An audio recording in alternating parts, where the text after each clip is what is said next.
a wider world. So today we're going to be looking at this paper. Please excuse the crudity of the setup. So the effects of low frequency stimulation on patients with fibromyalgia, a clinical study. So in the study they detail how they use 40 hertz vibration with a chair transducer to observe whether they had better mobility and better pain scores. And they go on about how there's not a mechanism that really defines it. Various different paragraphs on which type of music works better. So they have also done studies where they've attached an oscillator to a specific spot of the body, so the area with that was seeing an effect. So just a single tone stimulation of a certain area. And then they go over music and FM, so frequency modulated. So this in Rifing terms would be considered a frequency sweep. And 60 to 300 hertz, there is quite a lot of frequencies in there that the body will resonate at, but there's also a ton that it doesn't want to resonate at. So having this frequency band so wide, what that does is that means that you're only on the good frequencies for a few nanoseconds and then they disappear. If you were to say have a frequency band of like 71.5 to 72.5, that would be much tighter, and even that with the correct frequency is a huge band. When you're tuning specific frequencies, you will find that there is a curve on it that the body will want to resonate at the top of that. And when you're just doing these giant sweeps across the frequency band, all you're doing is you're basically imparting energy into all the states that it can be in, but the states that we want it to be in only get triggered a little bit. So the body, in my opinion, has distinct states that it wants to resonate at. These are the resonant, like there's various different things in the body that want to vibrate at a particular frequency. And there's many of them, as I've gone over in a few of my talks about this. So these guys just playing 40 hertz, what ends up happening is you play the 40 hertz for one day, you see somewhat of an effect, you stop playing the tone, then you come back to it, and that energy state is effectively full. But each time you initiate it, you get a little bit more oscillation. But in my studies, I have found that when you do AM modulation, well, not AM modulation, but when you do these tones, it is best to have it higher and then slightly lower and then slightly lower and slightly lower.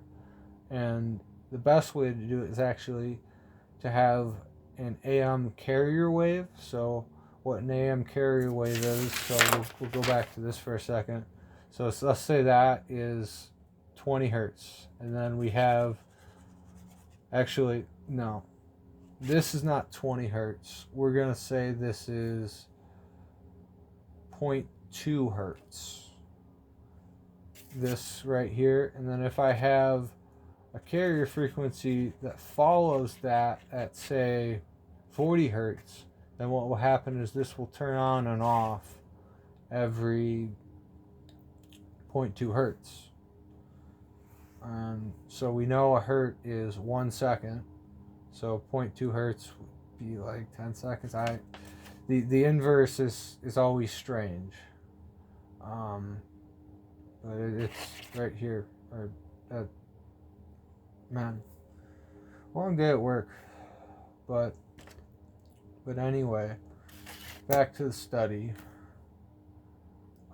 there's one more part that I want to talk about, and that was the use of them using different frequencies upon the body. So they have a few various frequencies, 52, 53, 56. These are good frequencies, but what you're seeing is that one injury is much more inflamed than another injury, so that so I don't know what these frequencies actually, these specific ones actually do, so I'm just going to say something. So it could be this frequency that's helping to diminish the inflammation in this area of the body, but then this frequency diminishes, or this frequency could bring extra blood flow to the region. In fact, let me just cite this text. Yeah. So, if we wanted to have, say, a tone that would increase the body's ability to produce cells, so the ability to heal, we could play 10.5 hertz, or we could play 20.5 hertz, or 47, or we could play 2720 hertz. And all of these different frequencies are frequencies that the body wants to resonate at, so that it wants to move at that. So if I have this bottle of water right here and I'm moving it back and forth, well, there's a certain state that this line and this line are equal. Well, they're equal until we add too much power to it, and then we get splashes. Well, your cells are kind of like this, and they can resonate in a calm manner, or they can resonate in a very chaotic manner.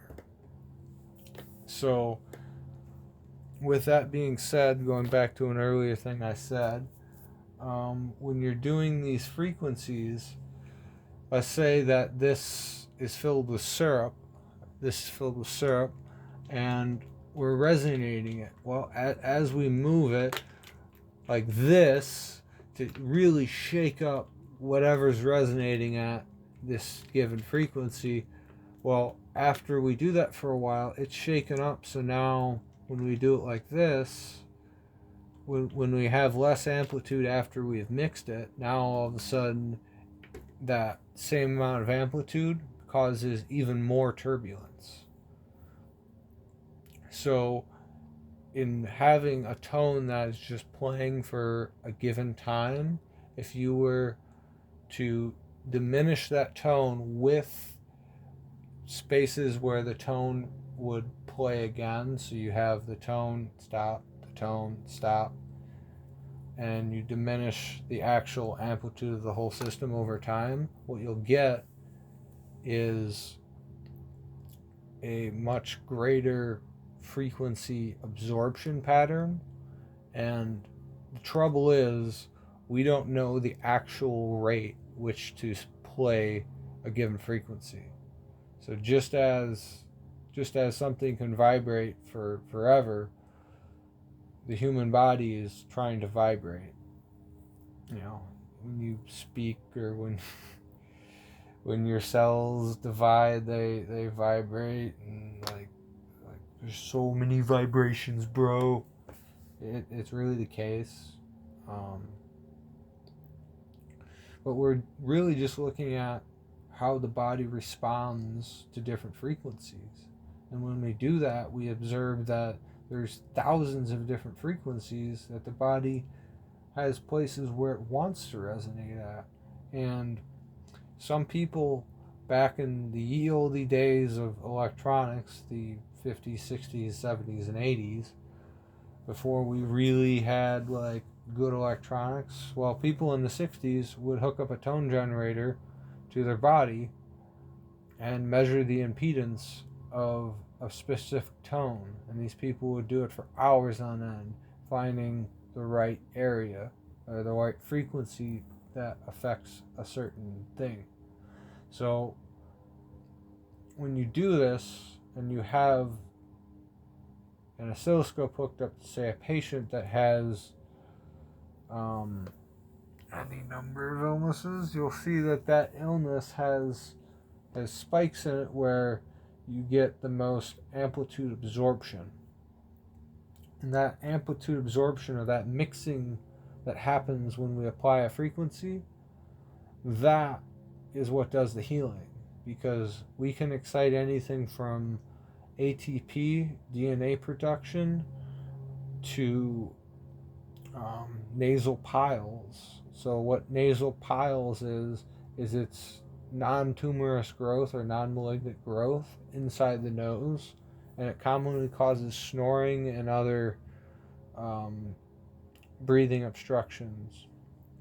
This can also cause like sinus issues, and what this ends up doing is it resonates the nose cavity to a point where it wants to take the original shape.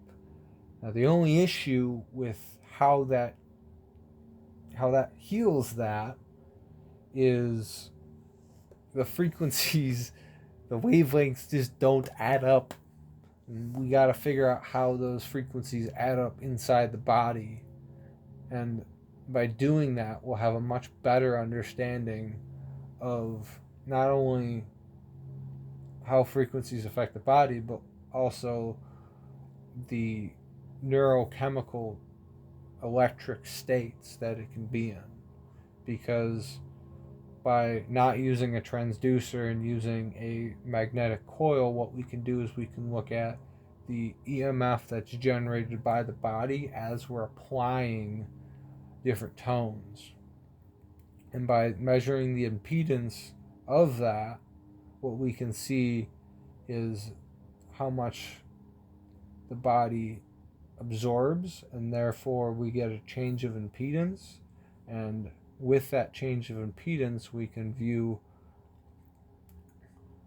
not only tune the specific frequency, but also select different frequencies out of a wide range of frequencies to be used to heal a said person. We basically get med beds. You lay down in it and you just start healing. All your ailments just disappear. That's what we're trying to do. Thank you for watching this 12-minute video, and very rambly on how we're trying to understand the human body via waves. I thank you for watching. Have a good day.